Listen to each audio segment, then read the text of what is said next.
may i-share ako na strategy na matagal ko na rin ginagamit. Ito siya, no tools or indicators, just pure manual trading lang talaga. Dito sa screen, sumali ako ng competition, hindi pa ako nagtuturo ng forex trading nito, dito sa Funded Next. Last year ito nangyari, November 1 to November 30, 2023. So may 85,008 na contestants yan. Sumali ako dito and tingnan natin yung profile ko. So dito, natalo ako dito dahil tinamaan yung daily loss limit. Kasi maraming rules itong competition. So tinamaan dahil sa news. So talo ako dyan. Pero, ang win rate ko dito, napakataas. Win rate ko is 62.79%. Ang ginagamit ko na strategy dito, mostly is itong trend line. Trend line strategy. So ano to? Dito sa trend line strategy, meron ako mga parameters dito. So number 1, this strategy works well in a minor trending markets but not in consolidating markets. So ang ibig sabihin yan, so tayo kasi nagdo-draw tayo ng support and resistance sa daily time frame. Since siya ay minor, punta tayo ngayon sa 4-hour time frame. So minor trends daw nakalagay doon sa parameters. So, ang ibig sabihin ng minor trends, ito siya. So, yan siya is downtrend minor. Tapos, ito siya, uptrend minor. Minor trends yan sila. Tapos, ito naman, downtrend minor. Tapos, downtrend ulit, minor. And ngayon, sa present, dito tayo. Isang trend din yan, minor. Number 2, we will create a trend line on a 4-hour chart and search for a signal on 1-hour and 2-hour charts. So, ang ibig sabihin yan, gagawa tayo ng trend line dito sa 4-hour chart. So, nandito tayo ngayon sa 4-hour time frame. So, for example, dito, yan, uptrend yan. Tapos, ito naman, downtrend. Tapos, ito, downtrend din yan. Tapos, ito, downtrend din. Yan din. Tapos, ito, downtrend. Tapos, downtrend. Tapos, ito, uptrend sa current ngayon. Sa present, uptrend siya.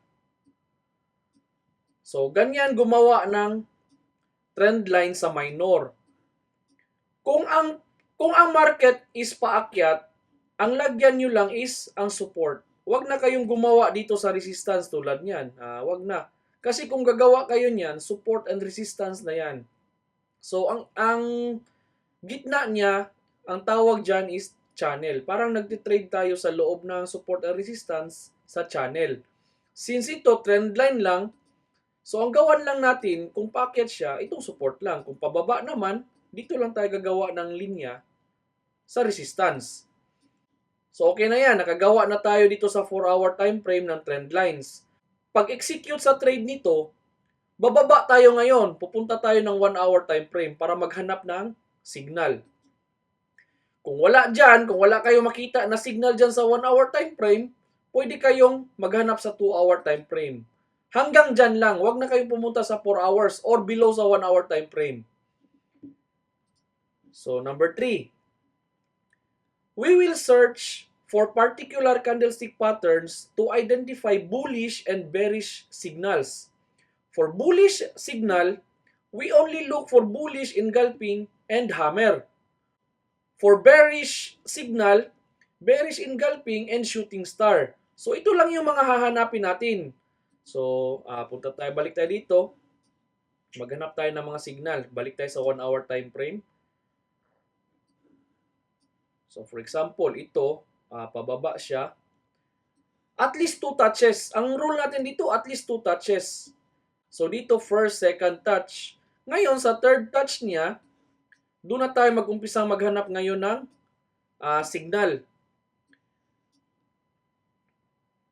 So, tulad nito, may signal dito is engulfing. Ito siya lumagpas. Pero, zone kasi yan, hindi line talaga. Parang support and resistance pa rin yan, nasa zone. So, ganyan. Always remember that support and resistance or a trend line is never a line. It is zone. Zone yan, makapal yan dapat. So, dito, pangalan natin trend line lang kasi line lang yung ginagawa natin. So, for example, dito, may bearish engulfing tayo. So, pwede tayo mag-trade dyan. Yan si bearish engulfing. So, yan yung isa sa hinahanap natin dito, bearish engulfing.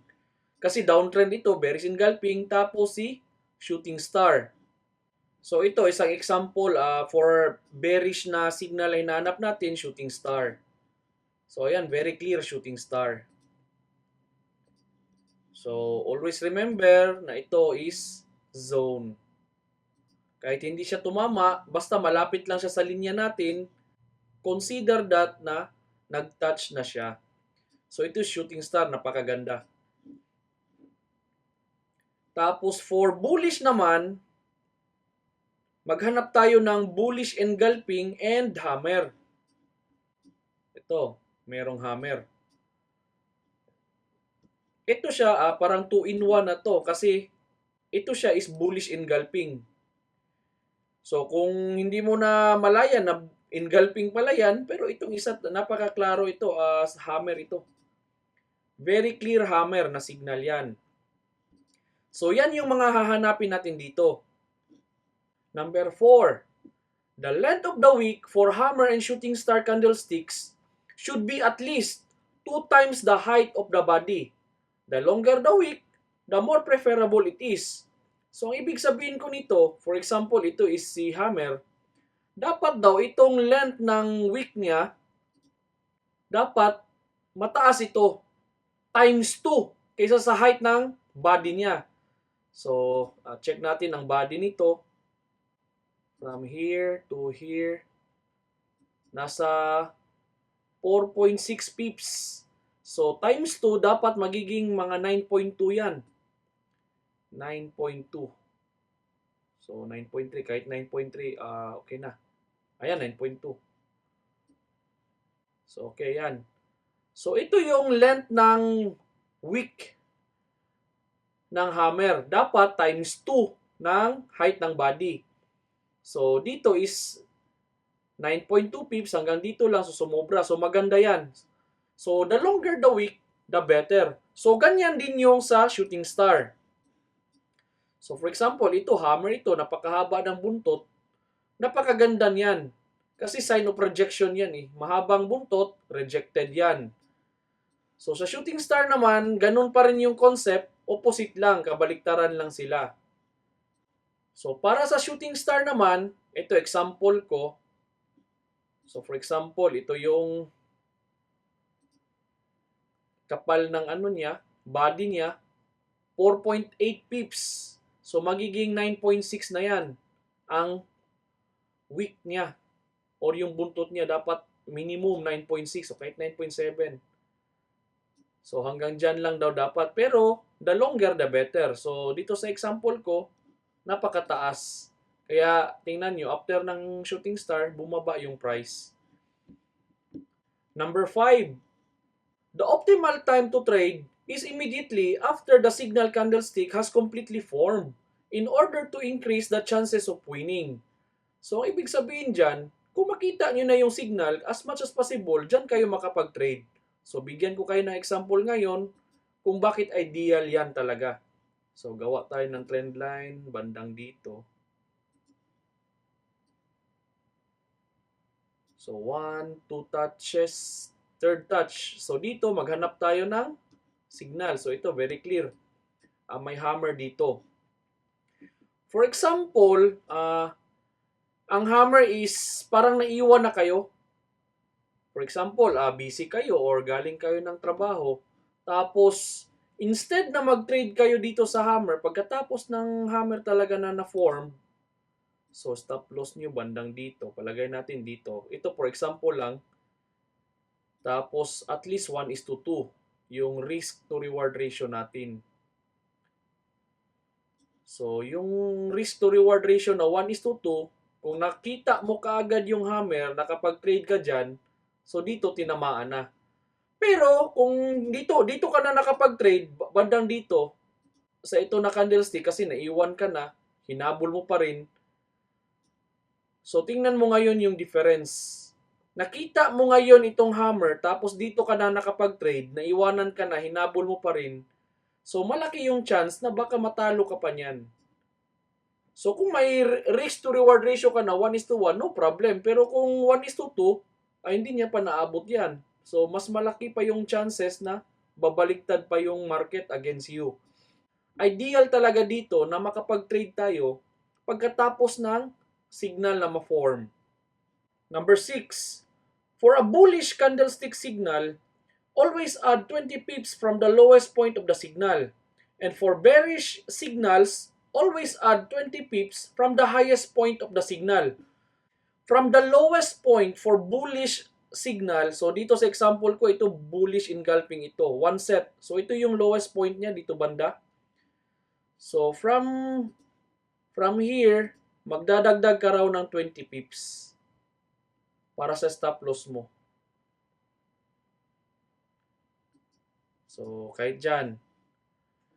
And for bearish naman, magdadagdag tayo ng 20 pips sa itaas. So ito, sa example na ito is shooting star. So magdadagdag tayo ng 20 pips from the highest point. So ito yung highest point niya, 20 pips.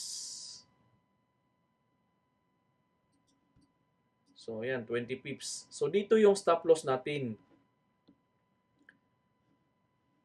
Yung isa kanina, stop loss natin dito. So yan yung ibig sabihin ng number 6 na parameter.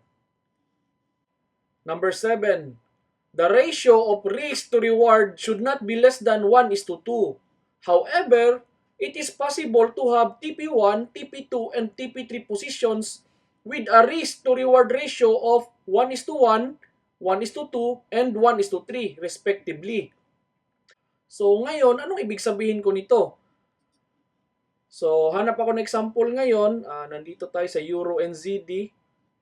So 1 hour time frame, mayroon na ako ditong trend line. 1, 2, 3. So 3 touches. Dito sa pang-apat na touch ngayon, for example, nakakita tayo ng signal dito. So ito si shooting star. For example, ito si shooting star ngayon, nag-trade tayo dyan. After lumabas ni shooting star, so trade tayo dyan. Tapos ang highest point ni shooting star is dito. So 36.2 plus 20 magiging 56.2 na yan.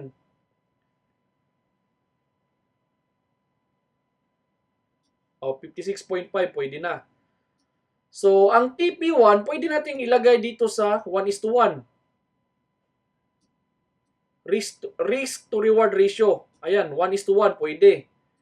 Tapos si TP2 naman, pwede tayong mag-open TP2. So magkatabi lang yan sila, same lang sila ng stop loss. Tapos dito, risk to reward ratio is 1:2.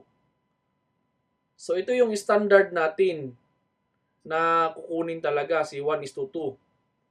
So hit na si 1:2. Tapos si 1:3 din. Gawa tayo 1:3. Stop loss, the same lang silang tatlo.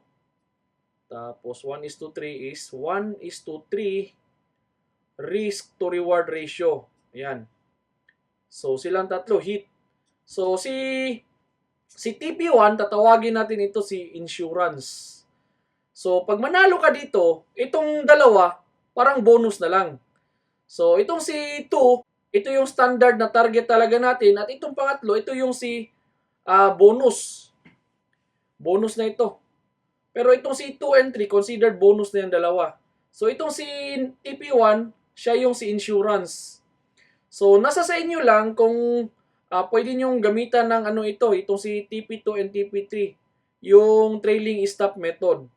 So pagkatapos niyang mahit itong TP1 nyo, pwede nyong i-adjust itong TP2 and TP3 sa break even, or i-trailing stop nyo na hanggang mahit yung mga take profits nyo dyan. So ito yung ibig sabihin ng number 7 na parameter. And ngayon, magbibigay ako ng mga example sa inyo kung paano gamitin ito sa actual market. Maghahanap tayo ngayon ng mga examples para sa trendline strategy. So, ito nasa daily time frame ako ngayon. So, ito si major trend. Uptrend, ang major trend natin kasi daily time frame tayo. So, ito siya si minor downtrend. Ito minor uptrend, ito minor downtrend. Ito ngayon, minor uptrend. So, punta tayo ngayon sa 4-hour time frame. Tapos, zoom natin ang candlesticks.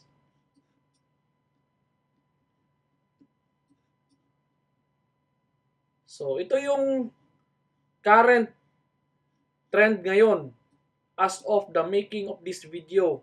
September 24, 2024. So, gawa tayo dyan ng trend line. Kasi uptrend siya, so support lang yung gagawin natin. So, baba tayo ngayon sa 1-hour time frame para maghanap ng signal. First two touches, yan yung confirmation na may ano dyan, minor support or minor resistance. Kaya gawa natin ang trend line. So, 1, 2. So, ito yung pangalawang touch. Dito sa third touch at saka sa fourth touch, pwede na tayong maghanap dyan ng signal para mag-buy tayo. So, ito yung si third touch. Walang signal dito. Pero tingnan natin sa 2-hour time frame. Kung wala sa 1-hour time frame, pwede tayong pumunta ng 2-hour time frame. Ito si first touch, second touch, ito na siya ngayon. So, may signal talaga, engulfing. So, gagawin natin, lagyan natin ng long position. So, pagkatapos ng ma-print itong si engulfing, for example, nakapag-trade tayo dyan, and ito yung lowest point ng engulfing, so, nasa 56.4 plus 20, so 76.4 na ito. So, 76.9, pwede na yan. So, kung may dalawang position kayong nilagay, TP1, yun yung 1:1, so hit na. Kung may TP2 kayo na 1:2, ayun, hit na. So, for example, panalo tayo dito. Tapos, hintayin na naman natin na bumalik dito yung price. Pag akyat niyang ganun, bumalik nga. So, dito, ito na yung pang-apat na touch. So, punta tayo sa 1-hour time frame. So, dito ngayon, may signal nga. Ito si hammer. Very clear hammer yan. So, hindi nag-touch dito sa line natin. Pero don't worry kasi, ano naman ito, zone naman yan. Medyo makapal pa yan, ganyan. So, palagay natin nakapag-trade tayo dyan. So, long position again.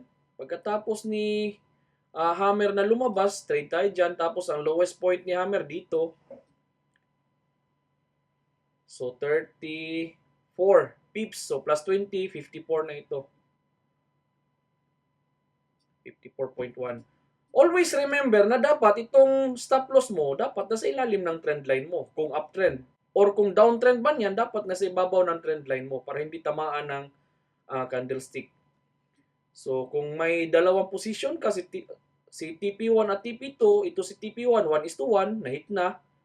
Tapos, ang TP2 natin, 1:2, ayun, hit na. So, hintayin na naman natin siya na bumalik dito. Ayun, bumalik nga dito. Tapos, sa 1-hour time frame, wala akong signal na nakikita dito ngayon. So, punta tayo ng 2-hour time frame. Walang signal din. So, sa dito na trend pa lang, sa minor trend, nakadalawang panalo na tayo. So, hanap ulit tayo ng another example dito sa KJPY. KJPY, punta tayo ng 4-hour time frame. Tapos, gawa natin ito ng trend line. So, from here, first touch, second touch dito, straight lang.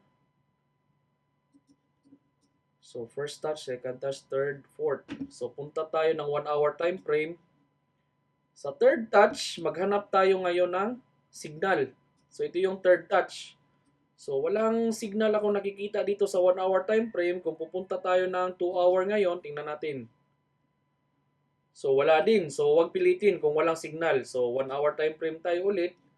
So, dito ulit tayo. So, ito si 1, 2, third touch. Dito tayo sa fourth touch. So, sa fourth touch, pares lang ng sa example kanina na hindi nag-touch dito pero nasa zone siya. So, pwede tayong mag-trade dyan. So, palagay natin dito yung bottom part. So, 34.6. So, magiging 54.6 na ito.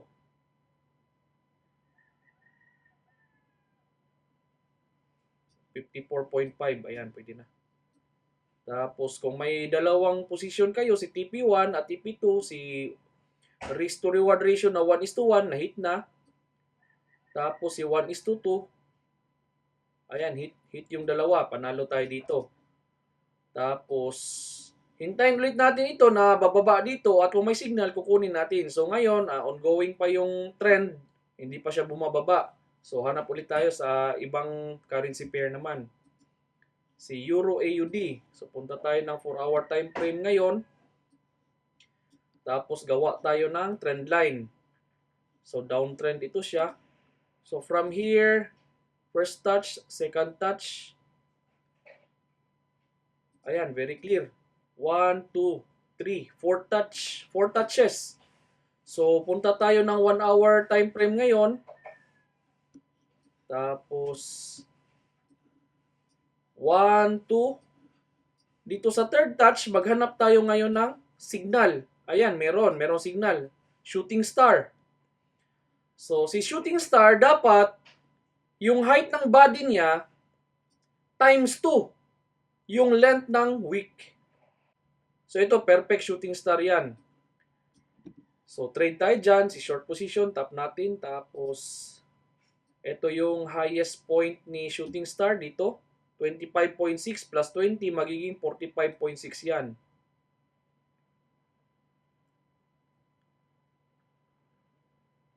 Ayan, 45.6. So, kung may dalawang position kayo again, TP1, TP2, kung ilagay nyo si TP1 ng 1:1, ayan, hit na si 1:1. Si 1:2, si TP2, ayan, hit na rin. Kung may TP3 pa kayong ilalagay, nasa sa inyo lang yan. Pwede din. Ayan, TP3, hit din. So, hintayin na naman natin ito siya na aakyat ulit dito sa trend line natin para mag-trade tayo kung may signal man. So, hanap ulit tayo ng signal. So, ito, kaklaruin ko, current market ito. So, punta tayo ng Euro GBP. Tapos, 4-hour time frame. So, ito siya is very clear na downtrend din. So, from consolidation, parang sideways market ito. Tapos, ngayon, nagbiglang downtrend. So, from here, first touch, second touch, third, fourth. Ayan, daming touches. Tapos, punta tayo ng 1-hour time frame. First touch, second touch. Ngayon, dito sa third touch, maghanap tayo ng signal. Ayan, si third touch, meron nga, engulfing. So, si short position, click natin yan. So, dito tayo, for example, nag-trade tayo kay engulfing. Ito yung highest point ni engulfing. May 9.4 pips. So, gawin natin 29.4 yan.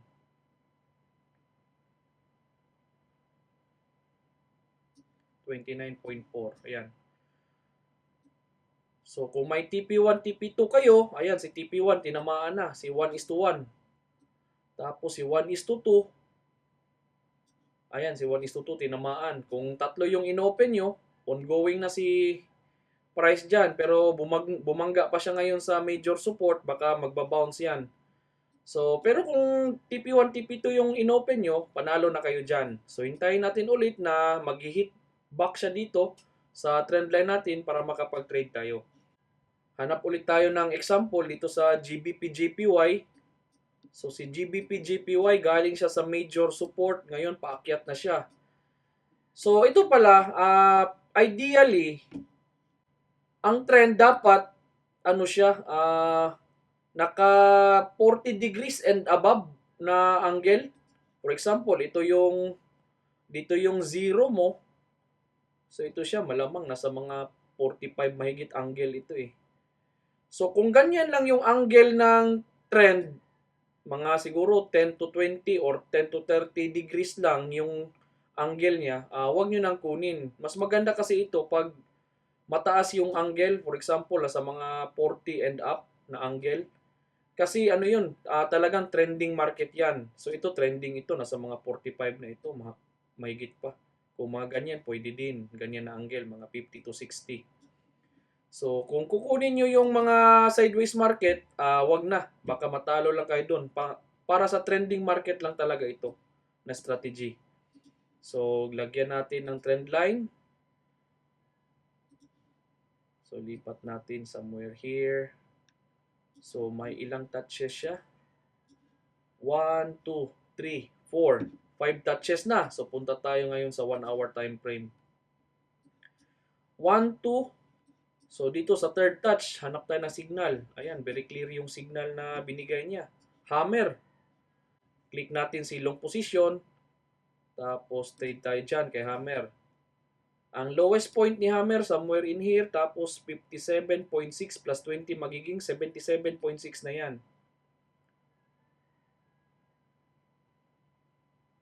Or 77.5, pwede na yan. So kung 1:1, meron kayong 1:1 na risk to reward ratio, kuha na si insurance. Tapos si TP2.